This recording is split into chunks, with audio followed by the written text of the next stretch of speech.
गांव के किनारे बसा अर्जुन का घर हरे भरे खेतों और जंगलों के करीब था। अर्जुन एक सीधा साधा किसान था जिसका जीवन शांतिपूर्ण था। उसका सबसे अच्छा साथी था उसका कुत्ता ब्रूनो। ब्रूनो न सिर्फ उसका वफादार साथी था बल्कि उसकी हर दिन की खुशी का भी कारण था। ब्रूनो की चौकस निगाहें और उसकी निडरता ने अर्जुन को कभी अकेलापन महसूस नहीं होने दिया। गांव में एक पुराना कुआं था जो अर्जुन के खेतों के पास ही था।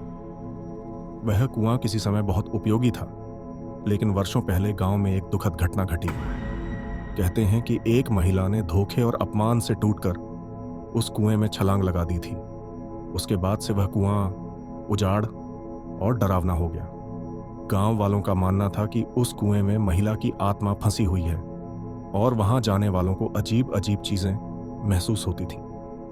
लोग उस कुएं से दूर रहते थे, लेकिन अर्जुन को इन बातों पर विश्वास नहीं था। वह अमावस्या की रात थी। आसमान में कोई चांद नहीं था और पूरा गांव अंधेरे में डूबा हुआ था। अर्जुन ने खेतों में दिन भर काम किया था और अब ब्रूनो के साथ घर लौटने की तैयारी कर रहा था। हवा ठंडी थी और वातावरण में एक अजीब सी खामोशी छाई हुई थी। अर्जुन और ब्रूनो खेतों से गुजरते हुए कुएं के पास से होकर जा रहे थे। जैसे ही वे कुएं के करीब पहुंचे, ब्रूनो अचानक रुक गया। उसकी चाल धीमी हो गई और उसकी आंखें कुएं की तरफ टिक गईं। अर्जुन ने उसकी इस हरकत को महसूस किया और उसकी ओर मुड़ा। क्या हुआ ब्रूनो? उसने पूछा, लेकिन ब्रूनो ने कोई प्रतिक्रिया नहीं दी।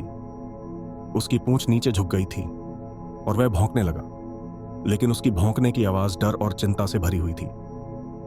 अर्जुन को थोड़ा अजीब लगा। उसने चारों ओर देखा, लेकिन वहां कुछ भी असामान्य नहीं दिखा। हवा एकदम स्थिर थी। अर्जुन ने ब्रूनो को खींचकर आगे बढ़ाने की कोशिश की, लेकिन ब्रूनो टस से मस नहीं हुआ। अर्जुन ने सोचा कि शायद कुएं के पास कोई जानवर होगा, इसलिए उसने अपने हाथ में पकड़ी टॉर्च की रोशनी कुएं में डाली। कुएं के अंदर पानी बिल्कुल स्थिर था, लेकिन अर्जुन को महसूस हुआ कि जैसे उस पानी में कुछ हलचल हो रही हो। उसने ध्यान से देखा तो पानी में एक छाया दिखाई दी। पहले अर्जुन को लगा कि यह उसका ही अक्स होगा, लेकिन जब उसने उस छाया को ध्यान से देखा तो वह डर के मारे पीछे हट गया। पानी में किसी महिला का चेहरा दिखाई दे रहा था। वह सफेद साड़ी में लिपटी हुई थी और उसकी आंखें पूरी तरह खाली और अंधेरी थीं। वह चेहरा धीरे धीरे ऊपर की ओर बढ़ने लगा। जैसे वह कुएं से बाहर आना चाहती, अर्जुन को ठंड का एहसास होने लगा। हवा अचानक ठंडी हो गई थी और उसे ऐसा लगने लगा जैसे कोई उसकी पीठ के पीछे खड़ा हो। उसने पीछे मुड़कर देखा, लेकिन वहां कोई नहीं था। ब्रूनो अब जोर जोर से भौंक रहा था, जैसे वह किसी अदृश्य चीज को दूर भगाने की कोशिश कर रहा हो।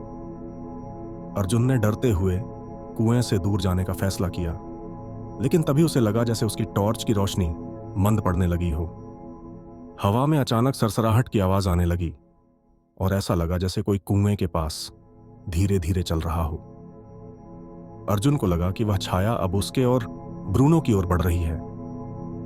जैसे ही छाया अर्जुन की ओर बढ़ी, ब्रूनो ने जोर से भौंकते हुए उस छाया की ओर छलांग लगा दी। उसने जैसे ही छाया को रोका, एक जोरदार चीख कुएं से गूंजी। वह चीख इतनी डरावनी थी कि अर्जुन के कान सुन्न हो गए। ब्रूनो छाया से भिड़ता रहा, लेकिन अर्जुन को कुछ दिखाई नहीं दे रहा था। अर्जुन ने अपने डर को काबू में रखते हुए ब्रूनो को पुकारा। ब्रूनो ने अपने पंजों और दांतों से उस अदृश्य छाया से लड़ाई की। कुछ ही पलों में चीखों के साथ वह छाया गायब हो गई और हवा सामान्य हो गई। ब्रूनो थका हुआ जमीन पर गिर गया, लेकिन वह सुरक्षित था। अर्जुन ने ब्रूनो को गोद में उठाया और तेजी से गांव की ओर भागा। घर पहुंचने के बाद अर्जुन ने गांव के बुजुर्गों को इस घटना के बारे में बताया। बुजुर्गों ने उसे समझाया कि वह महिला जिसने कुएं में कूदकर अपनी जान दी थी, उसकी आत्मा अब भी वहां फंसी हुई है। जो भी उस कुएं के पास जाता है, उसे वह अपनी दुनिया में खींचने की कोशिश करती है। उस घटना के बाद अर्जुन ने कभी भी उस कुएं के पास जाने की हिम्मत नहीं की, लेकिन उसने ब्रूनो को पहले से भी ज्यादा प्यार करना शुरू कर दिया। उसे एहसास हुआ कि ब्रूनो ने न केवल उसकी जान बचाई थी, बल्कि उसे उस भयावह आत्मा का शिकार बनने से भी रोका था। ब्रूनो अब भी सतर्क रहता था। जैसे वे हर पल अर्जुन की रक्षा करने के लिए तैयार हो। यह घटना अर्जुन के जीवन का एक ऐसा अनुभव बन गई जिसे वह कभी नहीं भुला सका। उसने सीखा कि जानवर इंसानों से ज्यादा संवेदनशील और वफादार होते हैं। वे उन चीजों को देख और महसूस कर सकते हैं जो इंसान नहीं कर सकते। ब्रूनो ने उस दिन अपनी वफादारी और बहादुरी से साबित कर दिया कि वह सिर्फ एक कुत्ता नहीं बल्कि अर्जुन का सबसे बड़ा रक्षक था। ऐसी हॉरर स्टोरी देखने के लिए सब्सक्राइब करें हमारे चैनल स्पूकनेट को।